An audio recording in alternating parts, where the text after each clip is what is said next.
is Chris Bowler. I'm one of the Tara Oceans scientific coordinators. I'm a CNRS scientist. I work at the Institute of Biologie of l'École Normale Supérieure, just next door to us here.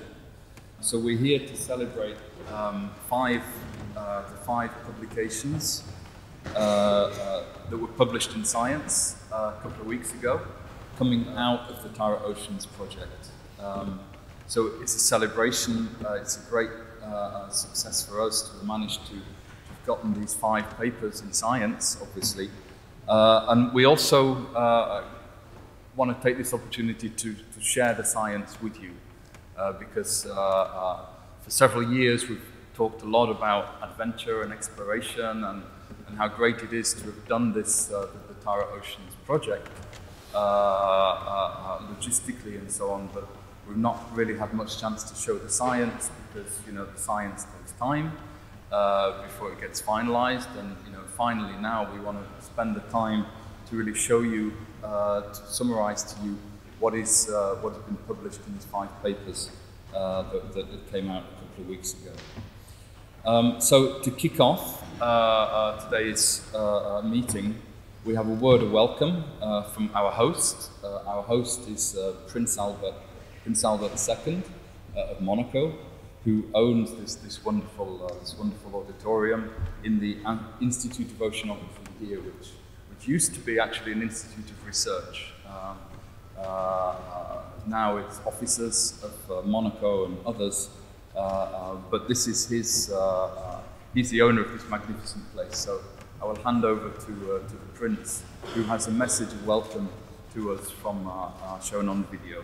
So here we go. Ladies and gentlemen, dear friends, regretfully I am unable to be with you today for this important milestone in the work undertaken by Tara. I am nonetheless keen to welcome you to the Oceanographic Institute, where I hope you will feel right at home. Built to unite conservationists and lovers of the sea, it is always a pleasure to open it to Tara's teams, to whom we feel so close. Tara exactly meets the wishes of the Institute's founder, my great-great-grandfather, Prince Albert I, who throughout his life intermixed his passion for the sea, his faith in science, and the desire to share them. Tara embodies this noble ambition with exceptional talent, as demonstrated by her recent campaigns, especially the one last year, which provided us with such valuable insight into the reality and dangers of plastic pollution in the Mediterranean. That is the reason why my foundation has been a loyal and enthusiastic partner of Tara for so many years, and why I came to Greece last year to meet you. Tara's work sheds a unique light onto marine life, in particular that of planktonic microorganisms, on which you have been focusing now for several years.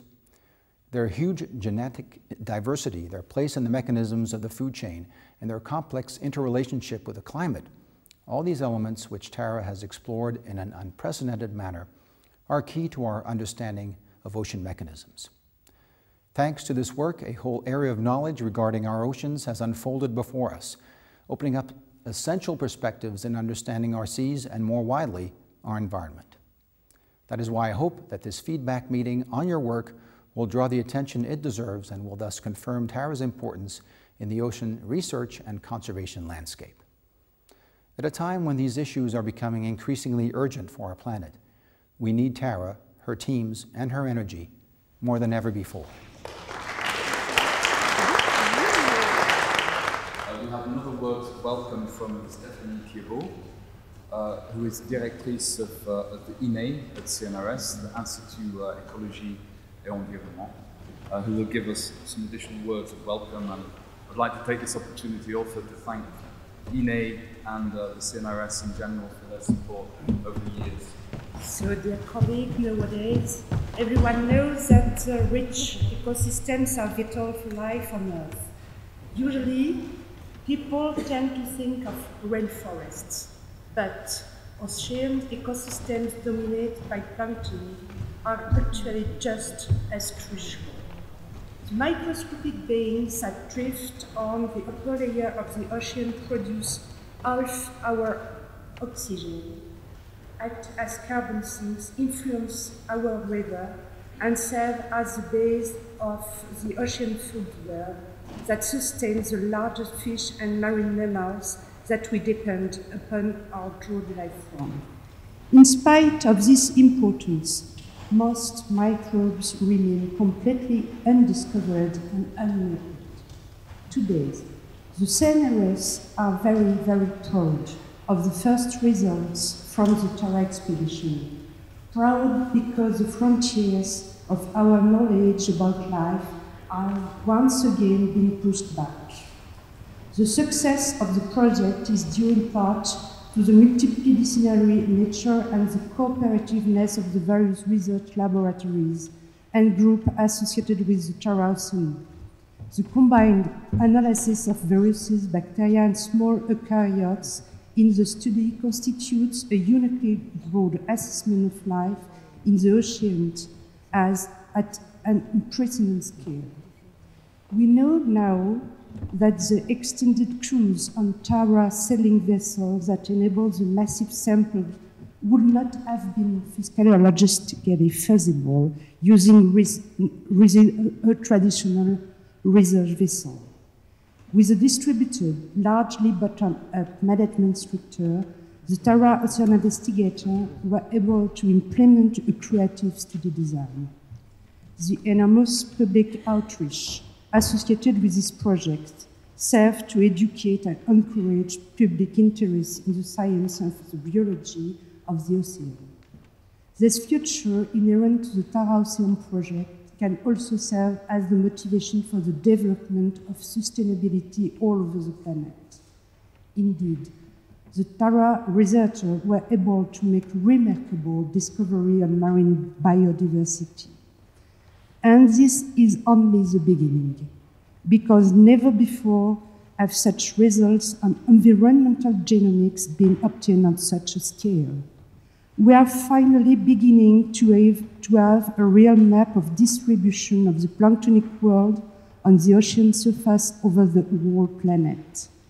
Few have so far ventured into the zone where Tara grows, and we wait for information of the very first scientific importance in this adventure that the CNRS and partners completely support. We are certain that Tara can, in addition to everything else, bring us elements of answer and of models to be tested, which will help in making decisions concerning, among other topics, the management of climate change and its consequences in the perspective of sustainability. In the special issue of science, an interdisciplinary team of scientists analysis samples collected from the world's ocean during a 3-year expedition on board the schooner Tara. They map the biodiversity of a wide range of planktonic organisms, compiling a catalogue of several million of new genes. They explore the interaction of these organisms as well, underlying the importance of parasitism for the functioning of the marine ecosystem. Their results also offer an understanding of how the plankton impact and are affected by environment, especially by temperature. This data provides the scientific community with unprecedented resources for further study on multiple areas of marine science and serve as a baseline for assessing climate change. But to end, I think that's just the beginning. So have all a good day and thank you very much. Thank you for all of your support over the years. So we will move into our opening session now. I will hand over the chair to Gabi Gorski, who will continue running this first session. Thank you. Good morning, everybody. I am the head of Observatoire Oceanologique of Ifrane-sur-Mer until 31 of August this year. There is a call for a new directory running until 31 of July.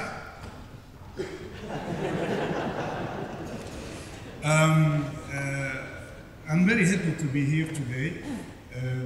We started our laboratory, our observatory, with 2 research units started from beginning, be involved in Tara Oceans.